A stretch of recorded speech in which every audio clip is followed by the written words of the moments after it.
today. I dressed up a little, did a pinky sort of makeup to go with the fit. It's like a really hot pink kurti with wide leg jeans. It comes with its own set, but I kind of got tired of wearing it like that. It's gonna be a really chill day at home. Lots of eating, lots of relaxing. I made cauliflower recipe made. We have sambar and Tam mom made cauliflower, which is nice.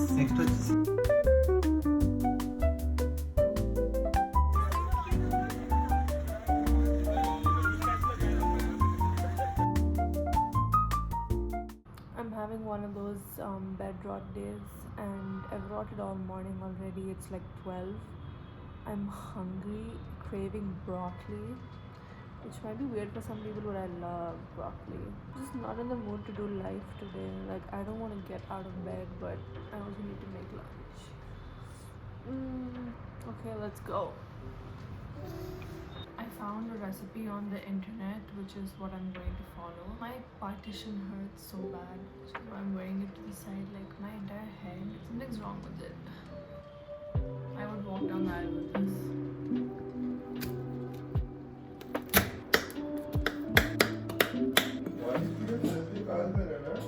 Wednesday. Properly clean. I prepped garlic, sat and peeled off the skins and whatever.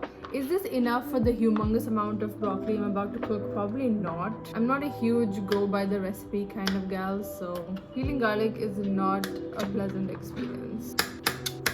Cut it as small as possible. Low-key, by the time this is done, I will not be hungry anymore. I'm one of those people. I mean, I think this is quite normal. When you make stuff, your hunger like automatically just dies. Like, you don't really feel like eating. The entire process of cooking makes me less hungry. Actually, this feels like enough garlic. I got the pan started as I chop up some chilies. Oh, actually, should I just do like slit chilies instead of chopped? We're getting all fancy. If we're doing slit chilies, we probably have to do more.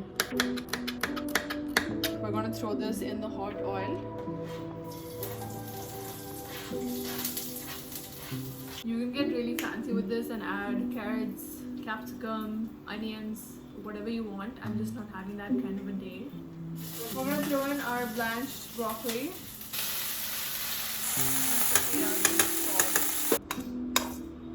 We are done. It looks so good and it feels great to accomplish one thing today. Not gonna lie, I went a little ham with the chilies. 2 slit chilies and like chopped. It's very spicy. I like it though. This is gonna be really filling. I'm gonna watch a movie as I eat. I wish I had a drink or like an iced tea or an iced coffee, or I've been eating ice cream every single day since the last 1 week. I mean, who doesn't like ice cream? But I think I'm kind of going through something for sure. So I started watching Fleabag. Such a vibe, like the dry British humor. I'll probably watch that, or like an early 2000s Bollywood movie. I feel like I kind of need that right now. This is not my typical rotting day, but I'm glad I'm being able to like turn things around for myself, have a nice meal and all. I was low-key craving pizza. Didn't want to spend money though. So early 2000s Bollywood movie it is. Ever since I found out that Saif got stabbed 6 times, I've been watching all of his movies. Because I thought the man died, but he didn't, he's fine. However, I'm just in the mood to watch all of his movies. Also, he's like so underrated. He's like a really chill dude. And he has a nice accent. Like, it's very like difficult to pinpoint what accent it is. He's very influenced by the American accent, but most people in the early 2000s had a nicer accent than people do now. Anyways, he just has like a really chill, laid back vibe. I tried doing a 90s blowout. I don't know how I feel about it. I'm used to everything being flipped away from the face. I think the bangs need to grow out a little more. Like from this length, a 90s blowout kind of makes sense. Short to be curled in. I'll probably flip the bangs out because it's feeling a little different. That feels like me. Instantly, I feel like someone who hasn't been rotting in bed all morning. A pond called Lotus Pond nearby. It's very close. I don't know why. I've never been, but I've been looking forward to going for a while. I want to go there and read my book. Only thing is it's a little too hot to step out right now. It's like 3 and it's scorching. Maybe we'll wait for 20 minutes or so. I'll finish the movie. Meanwhile, I did my hair while watching the movie. It's almost done. Honestly, Salam Namaste is a pretty good movie. I watched Hum Tum the other day, also really liked that. I feel like the 2000s has a lot more realistic romantic comedies. The romantic comedies now are just really flat and boring, and all of them feel like the exact same thing. This was quite fun, very unconventional for a 2000s Bollywood movie. It was pretty raunchy, I would say, but like in a good way. It didn't feel over the top or disgusting. It was sensual. Yep, that's all I have to say. 2000s romantic comedies rock, and now they are absolutely hitting rock bottom. Someone needs to fix that, because what happens when I watch all of the 2000s movies, and then what? I think I'm heading there. I am ready. I'm taking this book with me, Blue Sisters by Coco Malores. We are doing like a brown tank. It's like a burgundy brown mix. This is more brown. This is like with a reddish undertone. But yeah, it's a really nice tank. Loki really likes this tank. Like, it fits really nice. It's a perfect length, and the material is like quite thick and nice. I should get like more colors. So I'm just taking this. I'll probably come back and journal, but we can take it. Not gonna lie, I low-key thought I would do like cycling shorts or something, but I didn't want to get eaten up by mosquitoes, so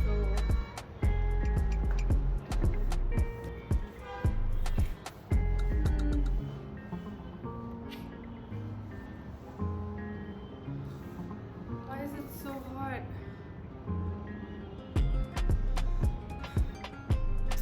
This shirt and like wearing your hair down is just not the best sort of look. Actually doesn't look too shabby.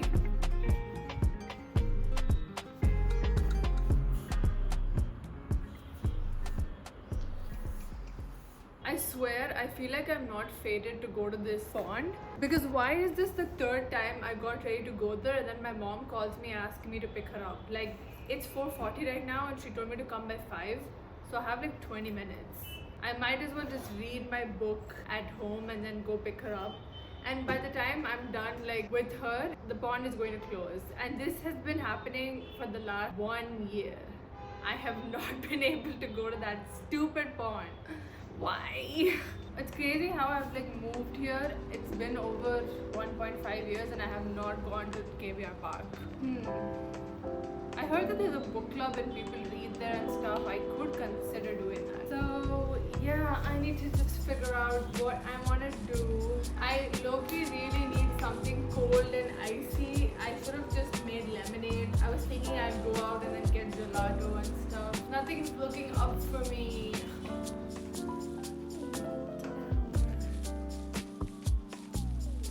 Currently at a clinic with mom. I'm just waiting.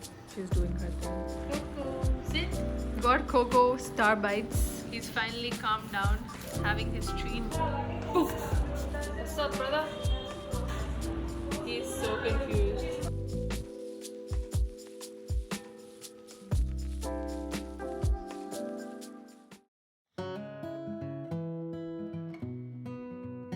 Hi guys, it's the next day. I be looking like Ashwadhama with these pimples and like I can't unsee it. But it is what it is. So I've been watching one too many pasta videos and I'm like craving an aglio e olio or like a pesto pasta. So I did a little bit of shopping. We got my Zepto order. I had strawberries for breakfast and I'm like starving right now. Let's go to the kitchen. I'll show you what I got. Alright, so here's everything we have for the pasta. We're making something really simple and quick, nothing fancy. So I'm reading my book as I eat my Cheetos. Wait, you missed the cover.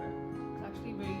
It's called One of the Good Guys by Araminta Hall. Such an interesting read. So we basically follow the story of a couple. It's a literary thriller, like a feminist literary thriller. It's a feminist literary thriller. We follow the story of a couple. So the first half is from the guy's perspective, Cole. You kind of get to know their relationship. You wonder why they've broken up or why they've gotten divorced, because he seemed like such a nice guy, like one of the good guys. And then you read the wife's perspective, the second half, and you kind of realize why they've gotten divorced. It's such a thought-provoking, innovative read, very different from anything I've ever read, which is what I'm always looking for. I feel like whenever I'm in a slump, I need to read something different. It's been a really interesting read. Definitely can't say too much because it's a thriller. I don't want to spoil it. Highly recommend. I don't read a lot of like literary thrillers, so it's kind of new for me. I think my pasta's cooked. I hate overcooked noodles or pasta. I love it undercooked, like when you can feel it a little chewy. That's my jam. That's like the perfect texture and consistency for me.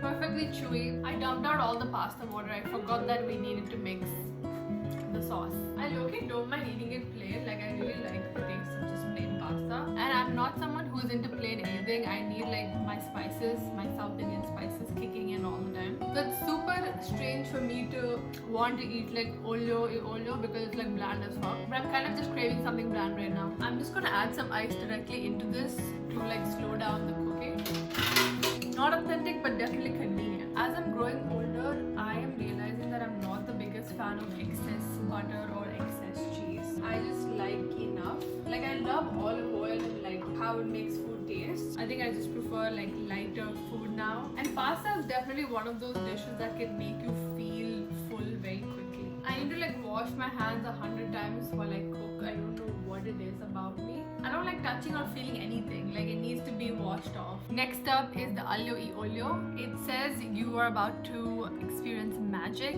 I better be experiencing magic. I think I'm gonna do like 2 tablespoons of this. Smells divine. This is actually a great purchase because I use like 3 tablespoons and I think I can make like a lot of other stuff with this. Aglio e olio sauce is ready and I'm gonna add in my pasta. We're missing basil and parsley, but apart from that, I feel like it is like spot on. So here's a quick taste test before I go and devour it.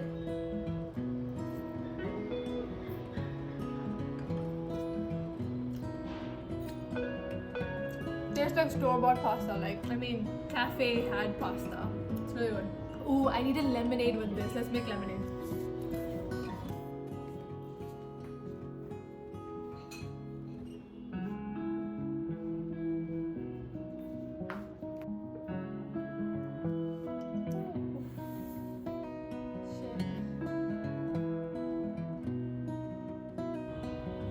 I'm back with lemonade. Now it's perfect. I'm so glad I didn't overcook the pasta. That would be the worst thing ever. Hits the spot. Such a simple but yummy dish. Alright, I'm gonna go watch something and eat.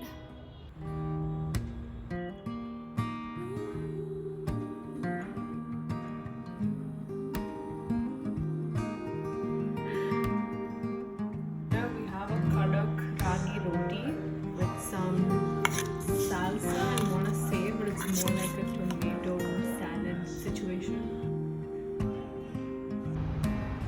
So I got this basil from Blinkit. It smells divine. Like it smells like one of the best pizzas I've had. So this is my spicy red sauce. It's very much looking like the marinara that I make for pizza. Day 3 of eating Italian. We made some spicy marinara pasta. Okay, bye. You didn't say you know. She did, I heard.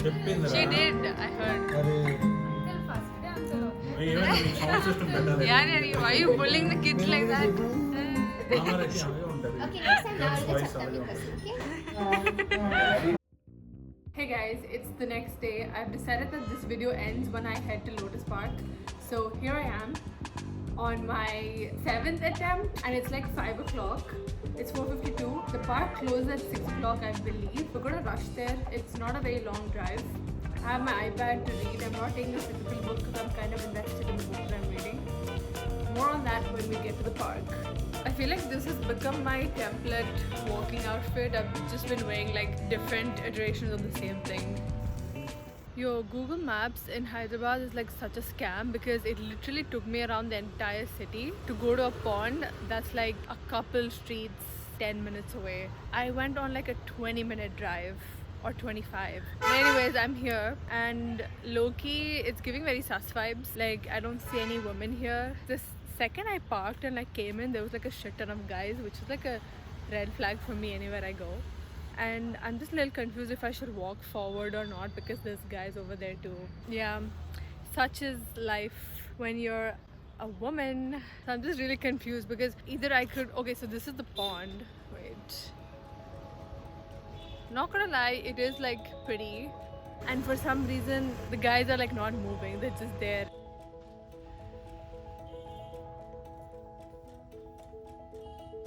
Man, it's super calming and peaceful, but I just wish these guys weren't there. They're ruining the vibes. Yep, this is exactly why I'm heading back. I think I'm done here.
I love the wild berry sorbet here, but I think I'm gonna like go past it because I've had it like 12 times. So we're gonna try a different gelato today. Strawberry tartlets looks really cute.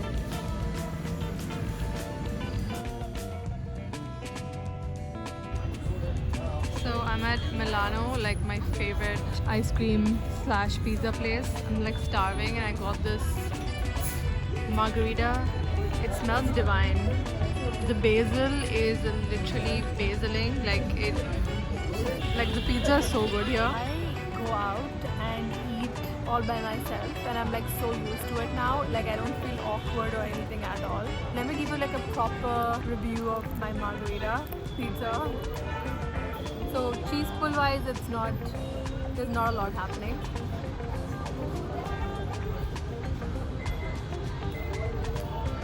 It's so good. My comfort food. It's like super thin, so it doesn't really feel heavy. The plan is to eat as I eat. So now we're gonna try it with some olive oil. You know when the crust is good, the pizza is actually good. Really went ham with the spices. Taking yourself out on a date and like eating alone is so important. It really like familiarizes the feeling of just being alone and like able to like enjoy your food by yourself. Like you honestly don't need anyone. It's good food, a good book to read, maybe music to listen to if you don't read. If you don't read, what is wrong with you? And people watching is so fun. We're on slice 2.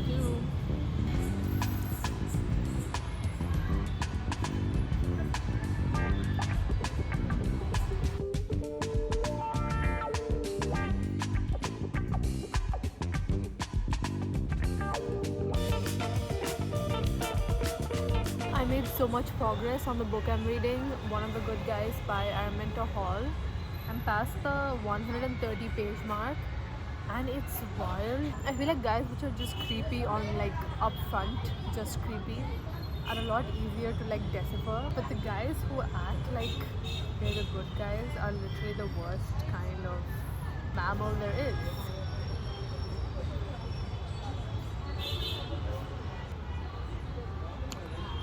Yeah, so where was I? So he literally only marries her if she's cool with like having kids. And she's like, okay, whatever, let's do it. She's not really thinking about it that seriously. She's an extremely career-oriented woman and she's very much passionate and obsessed with her job. So she's like very busy. And this guy literally is passionate about nothing except the fact that he wants to put a baby in her. That's the only thing he wants, a kid. Literally just gaslighting and manipulating his way through this entire marriage. It goes back to like, once you read the first quarter of like his perspective, it goes to like 7 years before, then 6 years earlier, then 5, then 3. Now we're at 2 years earlier. Like I'm starting to see where the relationship is slowly starting to break. Yeah, it's all making sense to me. He's not really as nice as he seems. He portrays himself as like this, you know, pick-me boy, sad, lonely, doesn't get women don't get him. He portrays himself like a victim, and then you see the woman in their life. It's extremely thought-provoking. I feel like it's been such a long time reading a book that is actually intellectually stimulating. The things the women go through in this book are just so relatable to like everyone. The specific things that like turns him on is quite scary. Like he expects her to like lie in bed naked and like leave the door unlocked. So he goes out on a walk fully clothed with like a hoodie and stuff, and then he comes back in the hoodie and like he wants to do it with him in his like outside walking clothes. And like imagine how like scary and terrifying that is, like for a woman who's just like lying there. Literally anyone could like pop in the door. The fact that she doesn't communicate everything that she's not okay with is like she's letting him do this to her. Like she is constantly gaslighting herself, being like, oh, he's one of the good guys that I've dated. We're still yet to understand why he's so obsessed with being like a dad, or like why he wants a baby so badly to the point where it's like stressing his wife out. And I low-key don't even think she wants a kid, and why won't she just say that she doesn't want a kid, and like he's okay with her pursuing her career, living her life, whatever, but he's literally like, if you don't want a kid, let's just break up. Like there's no point. So it just makes me feel like you married this girl just to treat her like a bag with a hole in it. Like I don't understand, like if your partner doesn't want to have a kid, you cannot have a kid. If she's giving birth to the kid, he acts like so nice sometimes, being like, if I could get pregnant and like give birth to the kid, I would, but since I can't, like, dude, just shut the fuck up. You need to be a little empathetic. So they're going through this IVF procedure and everything, and I know that it's really stressful. I'm not sure of how exactly it works and all. A lot hormonally, because anything birth related is like very painful, stressful, nauseating. She's going through it basically, and he is just pissing me off.